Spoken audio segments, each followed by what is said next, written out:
Okay, next we're going to hear from our third speaker today of the session.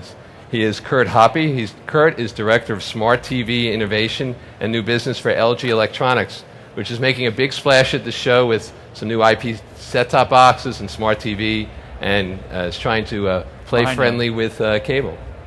But Kurt came in behind me. How are you, Kurt? Good to see you. Yeah, good to see you, too. All right. You're going to do your presentation over there? Let's take a step over here to the LG Smart TV. Hi, everyone. As Alan said, I'm a member of LG Electronics, our West Coast innovation team.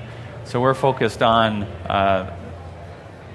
what's coming next in the TVs and how to work with service providers to help their business grow. So I'm going to show you a couple different devices today, but you'll see a common theme. At LG, we believe content is important. There's a reason people go to Best Buy. There's a reason people go shop on Amazon, and it's because they want content. And then secondly, they want it to be intuitive and simple, whether it's a big 55-inch TV or a small 7-inch tablet or smaller. They want it to be simple and intuitive. And then thirdly, we think those devices should connect together seamlessly and easily, regardless of manufacturer. So I'm going to kind of go through those three things today with three different devices. So the first device, and I'm hoping this is coming through clear. The first device I want to show, we had a press release yesterday. And if you can see this here, this is a mini box. So it's a smart box, set-top box for service providers, and it's running Android. So you can see the screen here. We're running Android Jelly Bean on this small device, and it's 802.11 AC. So it's kind of the next generation of wireless. So high speed, great range, and there's a lot of interest in this device. In the previous presentation, we were hearing about having a gateway in the home, a video gateway, headed or headless, but there's a whole bunch of devices that are going to want to connect to that gateway. This would be a perfect device with an application on it to connect to that home gateway and bring live linear TV service, DVR service, VOD directly to the television. We're showing here that it's full Android, so 100,000 different apps can also be run on this device, including TV Everywhere apps like HBO Go. And that will be available on your big screen TV. So if we move over to the TV itself. How much smaller can those boxes go, Kurt? Pardon me? How much smaller can you get those boxes? So that's about the smallest box I've ever seen. It's getting pretty small. We have a version that's a little bit smaller. So it'll basically stick into your HDMI port on the back of your TV. Most people buying TVs today do want to hang them on their walls. Right. When you look at the next generation OLED TV that LG's got in market now, we're talking 4 millimeters thick. You're going to have to start worrying about the dog swallowing it or something. Exactly. So smaller is better for set-top boxes. Yeah. We think the ultimate vision is the set-top box you see here, which is invisible. It's in software. Right. And so the virtual set-top. What's that? The virtual set-top. A virtual set-top box, a soft set-top box. And I'll show you actually an application that we just launched up in Canada with the major service provider there. Rogers Cable. So what you'll see here is an application that's completely in software, HTML5 application, and it provides catch-up TV service. So Rogers Cable is a quad play operator, so they have a television service, of course. They have broadband, voice over IP, but they also have a wireless business, and all of those subscribers get access to this application. Their channel lineup may be different, but it's a great tool for Rogers to promote their video service to every subscriber and perhaps upsell them, even the wireless subscribers. So you can see here, again, this is Rogers look and feel, Rogers design. You can take a look, launch your content on your smart TV in the second room, the third room, even the main room without a set-top box because it's all in software. So if we go back to the smart TV experience itself, we think we need it to be intuitive, and we want to help subscribers find their content. LG this year launched something called On Now. It's essentially a recommendation engine, something that looks across all potential content sources that your smart TV is connected to, whether that's something from your service provider or something from over the top. It takes a look at all that content that's available and presents it to the consumer. They can search, they can see what's on right now that's popular. Recently launched channels.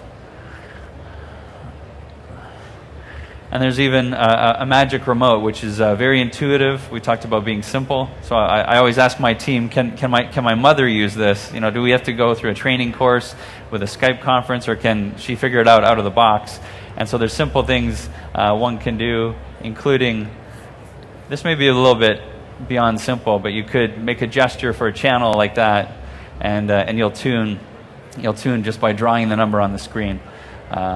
You also have voice recognition that's built into these magic remotes, so anywhere on the TV that you have a soft keyboard, you can speak into your microphone, and that's faster than typing, even though it's pretty good with a magic remote anyway. And then the nice thing with these televisions these days, the power inside these TVs is essentially at least as good as a tablet, so at least as good as your iPad, and so you'll start to see games that your kids or maybe you play when you're on the subway of real good, super casual games.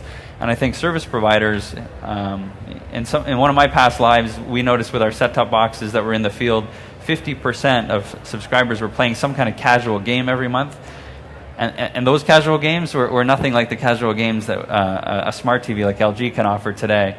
So again, you may have seen this type of application, this type of game. Uh-oh, I've lost control. But anyway, this is called Catapult King. It's similar to Angry Birds. And it's a nice application. And so to finish off, let's see here. All of these cards, by the way, we're connected in the cloud to a service delivery platform. So working hand in hand with a cable operator, we can provision new cards. We can update those over the wire. If a service provider wanted to have their own game section to monetize, that's something that our platform can support today and get to market quickly.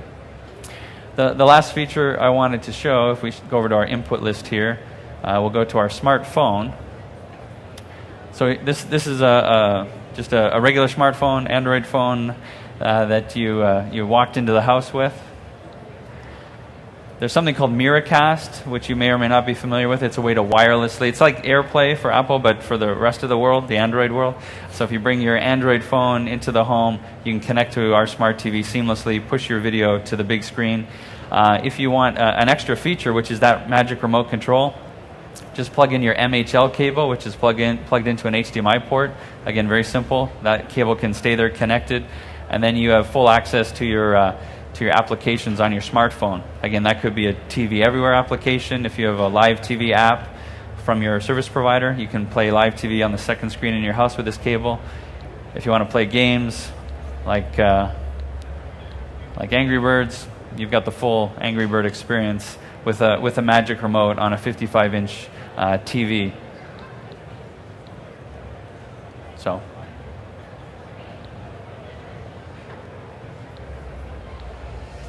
So I think, Alan, that's what I wanted to kind of finish with. Content, we're talking about video, we're talking about games, intuitive, simple, magic remote control, and then connectivity between devices. Right. And whether you want a small smart device, a medium size, which you can see at our booth, or a big screen with a virtual set-top box, LG has a portfolio of options. Okay. So I had a couple questions for you. Did you test the remote on your mother? Coincidentally, my mother and father just visited for 2 weeks, right, which is pretty long. You really need the remote then. Yes, and I have 2 remotes at my house today. I don't have the current remote, she was a little bit, she was used to pointing at the screen because for decades people have been using, IR and line of sight. So she's not used to a remote that can be much more comfortably held in your lap and an RF remote. So that was the most difficult part, but once she figured that out, she was good to go. Okay, so she'll be part of the focus group for the next iteration of the. There's a little bit of hesitation, but within playing for a minute, she caught on. Okay, cool. Well, I hate to put you on the spot, but I'm going to put you on the spot. A lot of consumer electronic companies have tried to come into the cable market, crack the cable market, and make friendly with the cable operators with mixed success at best. Why will LG Electronics be any more successful than the others? Good question. So we believe, I guess it's a couple things. One, LG with our connected TV experience and connected Blu-ray players, we've got probably 4 going on 5 years experience bringing lots of different services as a service aggregator to a platform, and again with a good user experience, a good remote control. So we think we have experience on that side. We can certainly manufacture products in all different sizes and shapes, and we've been doing this into 100 different countries. So I think what we think is that the ultimate vision is a smart TV connected to one of those video gateways that Eris and Cox were talking about. But in the meantime, there are hundreds of millions of TVs out there that have been waiting for some kind of connectivity and want something more advanced than their traditional grid guide. And so we can offer a platform where the content provider can write one application, run the exact same application on a smart TV and a Blu-ray player and that set-top box. And so the service providers win, the consumers win, and so we think that's going to be a successful combination. Okay, well, good luck with it. And you're off to a good start with Rogers, right? That's right. Rogers is a great partner. Okay, I appreciate it, Kurt. Thanks, Alan. Thanks very much. All right, take care. Please join me in thanking him.